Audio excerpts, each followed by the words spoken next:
ये है स्टोरियस और आज हम बात करेंगे डार्क साइकोलॉजी के बारे में। पहले हमने इमोशनल स्कार्स, एम्बिशन और पर्सनल एस्पिरेशंस के बारे में बात की थी। आज हम बात करेंगे उन लाइज के बारे में, मतलब उन झूठ के बारे में जो हम खुद को बताते रहते हैं। झूठ के बारे में बेसिक नॉलेज तो सभी को है। आज इस वीडियो में हम जानेंगे कि कैसे हम खुद को पहचान सकते हैं और अपने आप को झूठ बोलने से बच सकते हैं। खुद से झूठ बोलना ये वैसा नहीं है कि आप बस किसी बात को गलत तरीके से बता रहे हो। ये ऐसा है जैसे आप जानते तो हो कि सच्चाई क्या है, लेकिन आप उसे इग्नोर करते आ रहे हो।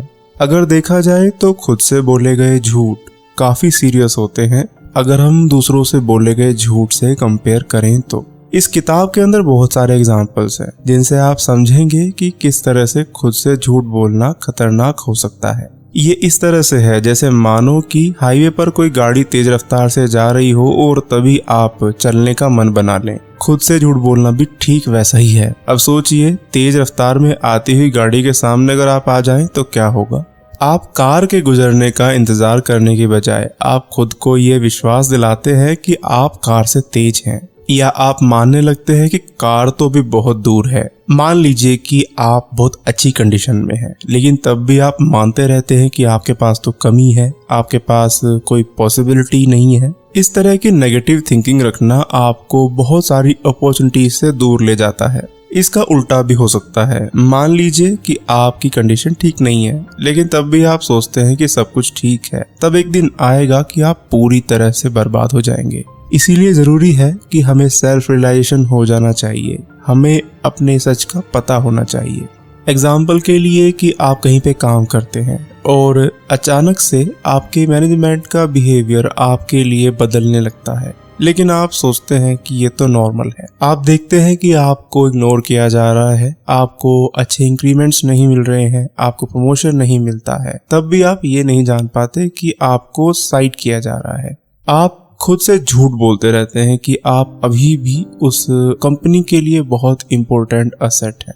समय रहते आपको जान लेना चाहिए कि आपकी फिलहाल की स्थिति क्या है, आपकी कंडीशन क्या है, और आपको उसी के अकॉर्डिंग फिर काम करना चाहिए। ठीक इसी तरह से आप बिहेवियर पैटर्न्स को देख सकते हैं। कई बार हम जानते हुए भी इन सिग्नल्स को इग्नोर कर देते हैं, लेकिन हमारा जानना बहुत जरूरी है कि सामने वाले का बिहेवियर, उसकी बॉडी लैंग्वेज हमारे लिए क्या सिग्नल्स दे रही है। इससे हम जान पाएंगे कि सामने वाले की नजरों में हमारी क्या वैल्यू है। एक और एग्जांपल है जैसे कि डोमेस्टिक वॉयलेंस। कई बार औरतों पर या बच्चों पर घर में डोमेस्टिक वॉयलेंस होती है, लेकिन वो इसे नकारती रहती हैं। ये खुद से ही झूठ बोलना हुआ। हमें एक्सेप्ट करना चाहिए जो भी हमारे साथ हो रहा है। लोग खुद से बोले गए इन्हीं लाइज की वजह से एक खराब कंडीशन वाले माहौल में काम करते रहते हैं। उन्हें लगता है कि उन्हें अच्छे मौके नहीं मिल पाएंगे। कहीं ना कहीं उन्हें इनसिक्योरिटीज घेर लेती हैं, जिसकी वजह से कई बार वो एक इल्यूजन में आ जाते हैं और सोचने लगते हैं कि हमें इसे एक्सेप्ट करना ही होगा। मैक्सिमम पॉपुलेशन एक अधूरी लाइफ जी रहे हैं जहां पर उनके सामने बहुत सारे चैलेंजेस हैं, दुख हैं, पर वो खुद को दिलासा देते रहते हैं कि ऐसा कुछ नहीं है, और इसी वजह से वो उसी कंडीशन में पूरी जिंदगी निकाल देते हैं। अगर वो खुद से कहें कि वाकई में उनकी कंडीशन खराब है और उस कंडीशन से बाहर आने के लिए उन्हें कुछ एफर्ट करने होंगे, तो उनका फ्यूचर बन सकता है। हम खुद को ही ये भरोसा दिला देते हैं कि इसके अलावा हमारे पास कोई रास्ता नहीं है और यही हमारा भाग्य है। कुछ लोग तो एक स्टेप आगे जाकर ये कहते हैं कि जो मिल रहा है वो उनके पास्ट में किए गए किसी गलत काम की वजह से मिल रहा है। दरअसल हम खुद को एक जेल में डालने का काम करते हैं। हमें पता होना चाहिए कि हमें किसी भी तरह के बंधन से कैसे फ्री होना है। इसी वजह से बहुत सारे ऐसे लोगों में जिनमें भरपूर टैलेंट है, लेकिन उन्हें लगता है कि उन्हें कुछ नहीं आता, वो दूसरों से कम है। इस हैबिट की वजह से वो वाकई में आगे नहीं बढ़ पाते। अब अगर आप बहुत लंबे टाइम से खुद से झूठ बोलते आ रहे हैं, अपने आप को नकारते आ रहे हैं, तो आपको कौन से नेगेटिव रिजल्ट्स मिल सकते हैं, चलिए जानते हैं इसके बारे में। दरअसल जब कोई डार्क साइकोलॉजी के फैक्टर्स को यूज करने वाला इंसान पहचान जाता है कि आप अपनी असलियत से भाग रहे हैं, तब वो इसका भरपूर फायदा उठाता है। वो आपको मैनिपुलेट करता है और आपका यूज करता है। जब भी कोई खुद से झूठ बोलता है तो उसमें सबसे बड़ी कमी आती है कॉन्फिडेंस की, और उस कॉन्फिडेंस की कमी को डार्क साइकोलॉजी यूजर्स पहचान जाते हैं और यही आपकी सबसे बड़ी वीकनेस बन जाती है। इसी वीकनेस की वजह से आपको अच्छे पार्टनर्स, अच्छी नौकरी, अच्छा माहौल ये सब नहीं मिल पाता। तो इसीलिए आपको पावरलेस ऑप्शन चुनने की बजाय एक पावरफुल ऑप्शन चुनना चाहिए। अपनी पावर्स को पहचानिए, अपनी असलियत को पहचानिए। जिस भी कंडीशन में आप हों उसे एक्सेप्ट करें। अगर कंडीशन खराब है तो उसे अच्छा करने की कोशिश करें, उससे भागे नहीं। ये ना बोलें कि आप अच्छी कंडीशन में हैं। अगर कुछ खराब है तो उसे हम कुछ एफर्ट से ठीक कर सकते हैं। शुतुरमुर्ग की तरह गर्दन को मिट्टी में धंसा लेना कोई अच्छा ऑप्शन नहीं है। इससे हम ये सोच लेते हैं कि हम तो सारी मुसीबतों से बच गए, लेकिन ऐसा नहीं होता है। अब एक अदर साइड आती है कि आप इग्नोर करते हैं उन लाइज को जो दूसरे आपसे बोलते हैं। हम सभी अपनी लाइफ में कभी न कभी लाइज के विक्टिम बनते हैं। इसका ये मतलब बिल्कुल भी नहीं है कि हमारे कांटेक्ट में आने वाले और हमसे झूठ बोलने वाले सभी लोग अपनी किसी इविल प्लानिंग में हमें यूज कर रहे हैं। कई बार झूठ बोलना कुछ अच्छे के लिए होता है। जैसे कोई आपको सरप्राइज बर्थडे पार्टी देना चाहता हो तो आपसे झूठ बोलेगा। ये झूठ आपको खुश करने के लिए बोला जा रहा है। तो यहाँ पर आपको सीखना होगा कि कौन से झूठ अच्छे के लिए हैं और कौन से झूठ बुरे के लिए हैं। अब जब दूसरे आपसे झूठ बोलते हैं तो उसमें क्या क्या नुकसान आपको होते हैं हम आपको बताते हैं। कई बार ऐसा होता है कि आप उस झूठ से उतना परेशान नहीं होते जितना इस बात से परेशान होते हैं कि आपने उस इंसान पर भरोसा किया। तो ट्रस्ट ब्रेक होने का आपको ज्यादा दुख है, ना कि उस झूठ को सुनने का। अब दूसरा नुकसान ये होता है कि जब कोई आपसे एक झूठ बोलता है तो उस झूठ तक ही वो बात नहीं रुकती। उस झूठ के बाद एक सीरीज बन जाती है। एक झूठ के बाद दूसरा झूठ, दूसरे के बाद तीसरा, और कई बार आपको कन्विंस करने के लिए बहुत सारे झूठ बोले जाते हैं। और होता ये है कि कई बार सच को जानना इम्पॉसिबल हो जाता है। मान लीजिए आपसे किसी ने झूठ बोला और आपने उस झूठ पर विश्वास कर लिया और आप आगे बढ़ गए। सच्चाई आपके सामने काफी टाइम के बाद आती है। तब होता ये है कि आप उस झूठ बोलने वाले इंसान पर गुस्सा करने की जगह खुद को ही दोषी ठहराने लगते हैं। आप मानने लगते हैं कि आपने क्यों भरोसा किया या आपकी ही गलती है। तो इस तरह के कॉन्सिक्वेंसेस हो जाते हैं। तो जानते हैं कि हम झूठ पर बिलीव क्यों कर लेते हैं। दरअसल झूठ का एक पैरामीटर होता है, वो है कि हम कोई झूठ जब सुनते हैं तो वो काफी सनसनीखेज होता है। उसमें काफी सारी मिस्ट्री होती है जो कि हमें अपनी तरफ अट्रैक्ट करती है। तभी तो बाजार में सेलिब्रिटीज के अगेंस्ट जितने भी झूठ फेमस होते हैं उनमें कोई ना कोई मिर्च मसाला लगा होता है। ये सारे झूठ पब्लिक आसानी से सच मान लेती है, जिसकी वजह से सेलिब्रिटीज या किसी भी इंसान की मेंटल हेल्थ पर काफी बुरा असर पड़ता है। आप यकीन मानिए, जो बहुत फेमस मैगजीन्स हैं या बहुत सारे फेमस प्लेटफॉर्म्स हैं जो ये दावा करते हैं कि उनकी न्यूज या फिर उनकी बताई गई इंफॉर्मेशन एकदम सच है, उसमें भी बहुत सारा झूठ मिला होता है। आजकल के मॉडर्न टाइम में परफेक्ट रिपोर्टिंग तो आपको कहीं भी सुनने को नहीं मिलेगी। आप दूसरों पर कैसे विश्वास कर लेते हैं, आप उनके झूठ को सच कैसे मान लेते हैं। यहाँ काम करता है कि जो इंसान झूठ बोल रहा है वो किस पद पर है, वो उसकी क्या सोशल इमेज है या वो कितने पावरफुल हैं। एग्जाम्पल के लिए आप आजकल के सोशल मीडिया प्लेटफॉर्म्स को ही देख लीजिए। एल्गोरिदम ऐसे काम करता है कि जब आपने किसी एक तरह के इमोशंस या किसी एक तरह की पोस्ट को फॉलो करना शुरू किया या किसी एक तरह की सोच वाले लोगों को फॉलो करना शुरू किया तो आपको वैसे ही ऑप्शंस दिखने शुरू हो जाएंगे। आप सोचेंगे कि बस यही सच है और इसके बाहर जो है वो कुछ भी सच नहीं है। अब जो आपने नहीं सुना या आपको सोशल मीडिया ने नहीं दिखाया, वो कुछ दूसरे लोग हैं जो उनके सोशल मीडिया प्लेटफॉर्म्स पर दिखाया जा रहा है। उनके लिए वो सच है, उनके लिए जो आपका सच है वो झूठ है। दरअसल जो प्रोपेगेंडाज होते हैं या फिर जो सनसनीखेज झूठ या कहानियां होती हैं उन पर हम भी विश्वास करना चाहते हैं। एग्जाम्पल के लिए, अगर आप कोई पॉलिटिकल पॉइंट ऑफ व्यू रखते हैं या फिर कोई ओपिनियन शेयर करते हैं तो आप अपने बिलीफ को सपोर्ट करने वाले आर्टिकल्स या पोस्ट को फॉलो करेंगे और शेयर करेंगे, क्योंकि हम सभी जानते हैं कि हमारे पर्सनल प्रिंसिपल्स को एक वैलिडेशन मिले। ये बात हमारे रिलेशनशिप्स पर भी लागू होती है। जब आप मानते हैं कि कोई रिश्ता एक पैटर्न पर चलता है तो आप वैसे ही पैटर्न ढूंढते हैं। अब चाहे वो पैटर्न झूठ ही क्यों ना हो, लेकिन आप उसे एक्सेप्ट करते हैं। कई बार झूठ में हमारा पर्सनल फायदा भी होता है। एक मैनिपुलेशन करने वाला आदमी आपको एक ऑप्शनल रियलिटी प्रेजेंट करता है जिसके बारे में आपको डाउट है कि वो झूठ है, लेकिन आप उसे एक्सेप्ट करते हैं क्योंकि आपको लगता है कि वो आपके पर्सनल इंटरेस्ट से मैच करता है। जब भी कोई डार्क साइकोलॉजी यूजर आपसे मिलता है, सबसे पहले वो चेक करता है कि आपकी इमोशनल फाउंडेशन कितनी मजबूत है। इमोशनल फाउंडेशन का मतलब है कि आप इमोशनली कितना स्ट्रॉन्ग है। पिछले चैप्टर्स में जैसे हमने एक्सप्लेन किया था कि जो लोग इमोशनली वीक होते हैं, मैनिपुलेटर्स उनको अपना पहला टारगेट बनाते हैं, क्योंकि मैनिपुलेटर्स को पता होता है कि कमजोर इमोशनल लेवल वाले लोगों को अट्रैक्ट करना बहुत इजी है। अगर आप इमोशनली स्ट्रॉन्ग भी हैं तब भी मैनिपुलेटर्स आपकी शील्ड में कहीं ना कहीं लीक जरूर देखेंगे। मान लीजिए कि आपको अपने आप को लेकर, अपनी बॉडी को लेकर कुछ इनसिक्योरिटीज हैं, तब मैनिपुलेटर्स आपके डर को बढ़ाकर उसे तोड़ मरोड़ कर आपके सामने प्रेजेंट करेंगे। डायरेक्टली आपको डिसरेस्पेक्ट नहीं लगेगा, लेकिन इसका इस्तेमाल स्ट्रेटेजिकली ये दिखाने के लिए किया जाएगा कि प्रॉब्लम रियलिटी में जितनी है उससे कहीं ज्यादा खराब है। ऐसे मैनिपुलेटर्स आपको ऐसी कंडीशन में ले जाते हैं जहां आपको सेफ महसूस हो, भले ही रियलिटी से वो अलग हो। आजकल एक चीज बहुत ट्रेंड में है, बॉडी पॉजिटिविटी, कि अगर आपका वेट बढ़ भी गया है तब भी आपको कहा जाएगा कि उसे एक्सेप्ट कीजिए।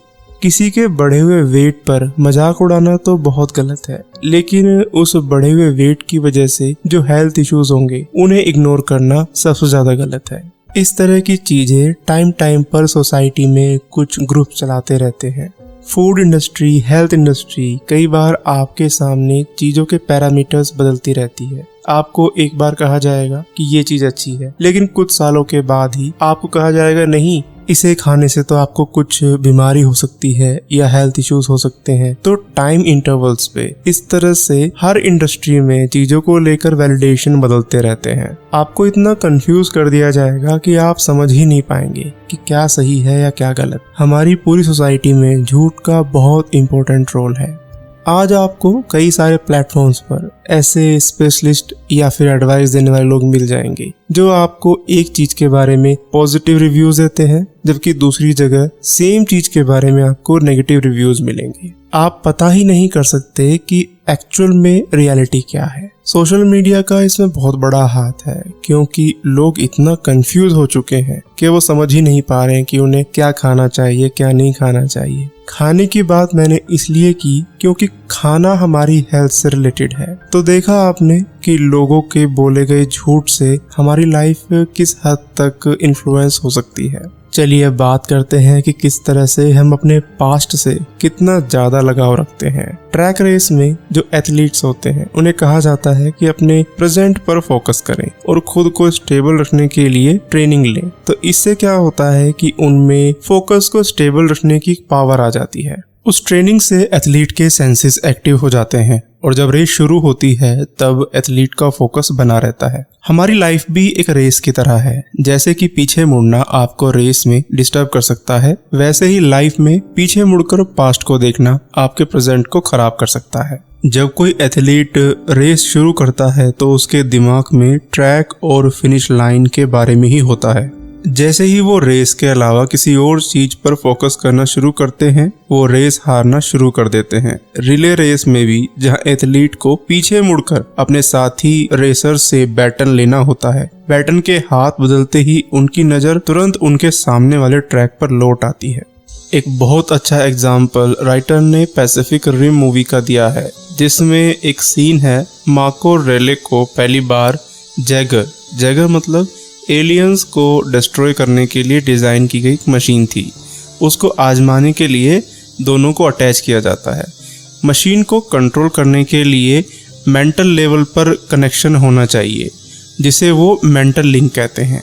कनेक्शन प्रोसेस उनकी मेमोरीज की एक सीरीज से गुजरती है। जब कनेक्शन प्रोसेस शुरू होता है तो वहाँ एक प्रॉब्लम होती है। मार्को का पास्ट बहुत डिस्ट्रक्टिव है, जिसकी वजह से एटॉमिक वेपन तक एक्टिवेट होने की पॉसिबिलिटी बन जाती है, जो कि प्रेजेंट को खत्म कर सकता है। अपने खराब पास्ट को बहुत ज़्यादा याद करने पर या उसको रिवाइंड करने पर साइकोलॉजिकली और मेंटली डेंजर क्रिएट हो जाते हैं। पर हमारे पास्ट में बस नेगेटिव चीज़ें ही नहीं होती हैं जिनसे हम चिपके रहते हैं, बल्कि कभी कभी हमारे पास्ट में बहुत सारी पॉजिटिव बातें भी होती हैं जो हमें सुकून देती हैं। इसीलिए पास्ट को छोड़ना मुश्किल हो जाता है। अनफॉर्चुनेटली पॉजिटिव चीज़ें हमारे पास्ट से जल्दी ही निकल सकती हैं, लेकिन नेगेटिव चीज़ें पास्ट से उतनी आसानी से नहीं जाती। मतलब वो यादों में ज़्यादा टाइम तक बनी रह सकती हैं। हम अपने आसपास ऐसे लोगों को ज़रूर जानते होंगे जो यूज़ करते होंगे कि पुराने दिन बहुत अच्छे थे, और हम जानते हैं कि उन्हें पुराने दिनों की यादों से चिपके हुए देखना कितना पेनफुल हो सकता है।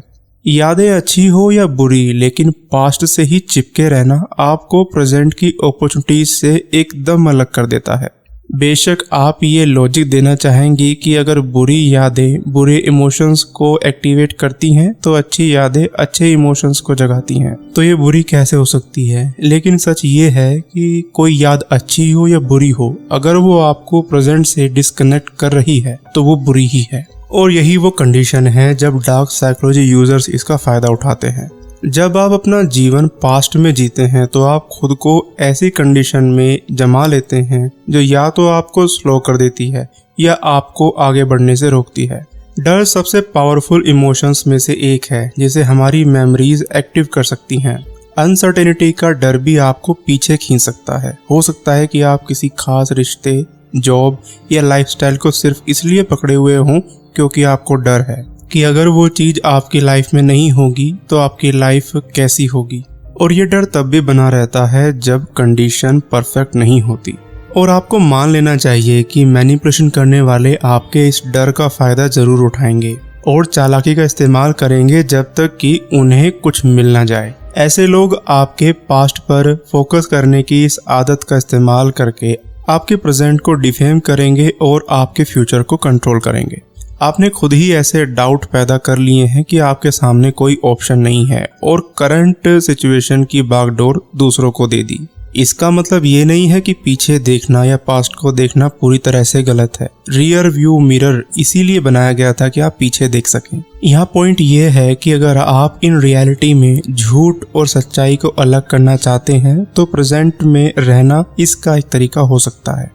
साइकोलॉजिस्ट का कहना है कि जो लोग पास्ट में ज़्यादा रहते हैं उनके दूसरों के कंपैरिजन में डिप्रेशन में आने के चांसेस बहुत ज़्यादा होते हैं। डिप्रेशन उन डार्क इमोशंस में से एक है जो आपको वीक बना देती है, और अगर आप डिप्रेशन के लिए ट्रीटमेंट लेते हैं तो इससे निकलने के लिए एक स्टेप ये है कि आप पास्ट में अपने स्टेप्स को वापस ले लें।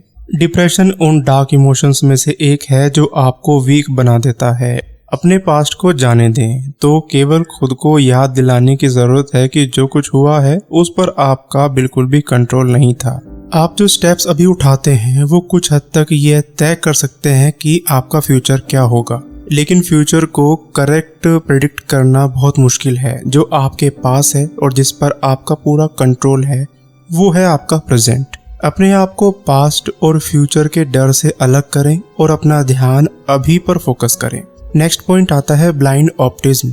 जब हम लाइफ में रिस्पॉन्सिबिलिटीज लेते हैं तो हम इसे एक्साइटमेंट और पैशन के साथ करते हैं, और लाइफ में हर चीज की तरह हम चैलेंजेस का सामना करते हैं जो छोटी सी प्रॉब्लम से लेकर बड़े तूफान तक हो सकती है, जिससे हम खत्म तक हो सकते हैं। ऐसे टाइम में आपका जोश, आपका एक्साइटमेंट कम हो सकता है। जो चीज आपको हार मानने से रोकती है और आपको उस मुश्किल दौर से बाहर निकालती है वो है ऑप्टिमिज्म।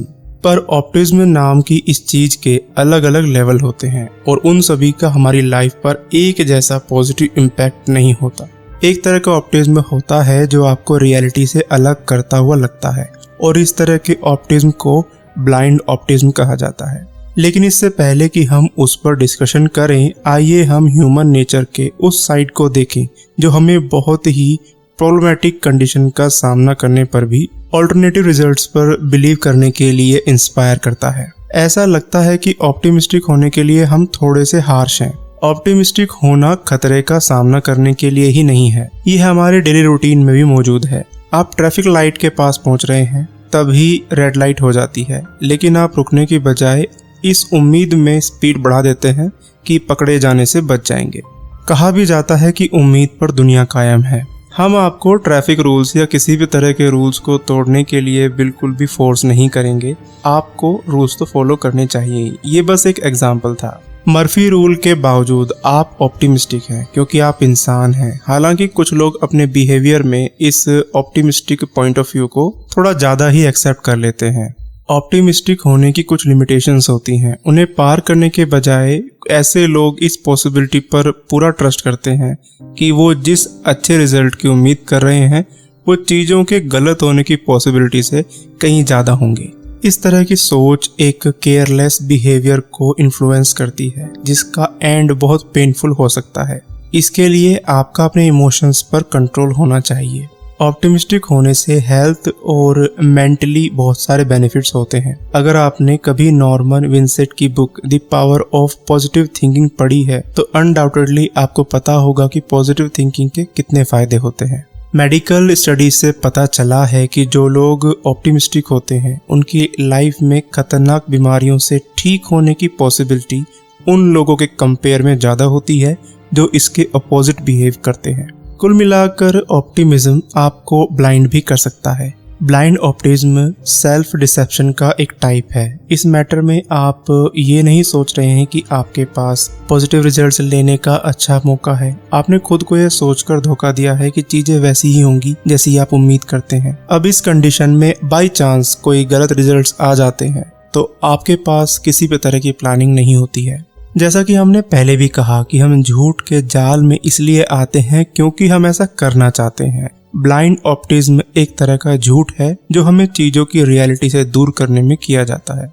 हम ऑप्टिमिज्म के स्विच को एक लेवल ऊपर कर देते हैं ये मानने के लिए कि लोग उतने खतरनाक नहीं हैं जितने हो सकते हैं। हमें उनकी डिमांड्स के आगे झुकने पर मजबूर करती है जिनका हम पर नेगेटिव इम्पैक्ट पड़ता है। अक्सर हम ऐसा इसलिए करते हैं क्योंकि हम उस कंडीशन या इंसान के बारे में अच्छा फील करना चाहते हैं। ब्लाइंड ऑप्टिमिज्म किसी भी कंडीशन में नुकसान और प्रॉब्लमेटिक एरियाज का सही आकलन करने की यह आपको ऐसी मेंटल कंडीशन में डाल देता है जहां आप लगभग आपकी कैपेसिटी को भी इन्फ्लुएंस करता है। यह आपको ऐसी कंडीशन में डाल देता है जहां आप एकदम क्लूलेस हो जाते हैं पर आपको सेफ्टी का एक झूठा एहसास होता है। आप रिस्क के लिए इनविंसिबल महसूस करते हैं। किसी तरह कोई सेफ्टी प्रिकॉशंस नहीं रखते हैं जिससे कि आपको बाद में लॉस होने की पॉसिबिलिटी बढ़ जाती है। जब कोई नया प्रोडक्ट मार्केट में आता है जबकि दूसरे लोग रिस्क की कैलकुलेशन करने और अपनी पॉसिबिलिटीज को एज्यूम करने में बिजी होते हैं, ये लोग पहले ही उसमें कूद पड़ते हैं। रोजमर्रा की लाइफ में ब्लाइंड ऑप्टिमिज्म रियलिटी से डेंजरस सेपरेशन पैदा करता है। ये उस आदमी की तरह है जो सुबह उठता है और डिसाइड करता है कि वो स्काई डाइव करना चाहता है। हाइट वेदरी कंडीशन जाने बिना वो बस अपना पैराशूट उठाता है, बांधता है और स्काई डाइव करता है। पैराशूट खोलने से पहले उनके चट्टान से टकराने की पॉसिबिलिटी उतनी ही ज्यादा है जितनी कि सेफली लैंड करने की, लेकिन उन्होंने बस उस रियलिटी के लिए तैयार रहना चुना जिसे वो एक्सेप्ट करने के लिए तैयार थे। आप लोगों के साथ एक ही तरीके से पेश नहीं आ सकते और किसी तरह की नेगेटिव रिएक्शन की उम्मीद नहीं कर सकते। इग्नोरेंस है और फिर आगे के डेंजर को देखने की इच्छा है और इसके बारे में कुछ भी नहीं करना है। इससे कोई फर्क नहीं पड़ता कि ये आदमी आपका सबसे अच्छा दोस्त है, आपकी मदर है या आपका पार्टनर है। अगर आप उन सिग्नल्स को देखते हैं जो ये सिग्नल्स दे सकते हैं कि कुछ और काम कर रहा है, तो यह विश और ऑप्टिमिज्म करना कि आप गलत हैं आपकी सेफ्टी नहीं करेगा। ब्लाइंड ऑप्टिमिज्म आपके रिश्ते को कुछ टाइम के लिए तो अच्छा रख सकता है, लेकिन लंबे टाइम में आपका रिश्ता बिखर जाएगा। आपको रियलिटी में वापस आना चाहिए। आंखों पर पट्टी हटाने के लिए आपको खुद के साथ सच बोलना होगा। एक आम कहावत है कि सच कड़वा होता है। अगला पॉइंट है जिस पर हम डिस्कशन करेंगे वो है द विशियस साइकिल। वो 4 साइड्स जो हम एक बॉक्स के अंदर कैद करती हैं। खुद से झूठ बोलना, दूसरों के झूठ पर बिलीव करना, पास्ट में रहना और ब्लाइंड ऑप्टिमिज्म। जब ये चारों फैक्टर्स एक साथ काम करते हैं तो रिजल्ट्स बहुत डिस्ट्रक्टिव होते हैं। धोखे के सारे टाइप्स की तरह ये झूठ से शुरू होते हैं। स्टार्टिंग में झूठ को पहचानना आसान नहीं होता। शायद कंफर्ट लेवल पर आपको यह बिलीव हो कि कुछ सही नहीं है, लेकिन आपके इमोशंस को बेस बनाने के लिए लगभग कुछ भी ठोस भी नहीं है। इसलिए आप झूठ के साथ जाने का डिसाइड करते हैं। झूठ के साथ जाने का डिसीजन हमेशा अपने आप नहीं होता है। आप झूठ को यूं ही एक्सेप्ट नहीं कर लेते। पर्सनली आपको झूठ पर ट्रस्ट करने के लिए खुद को मनाना होगा और इसके लिए आमतौर पर आपको खुद से झूठ बोलना होगा।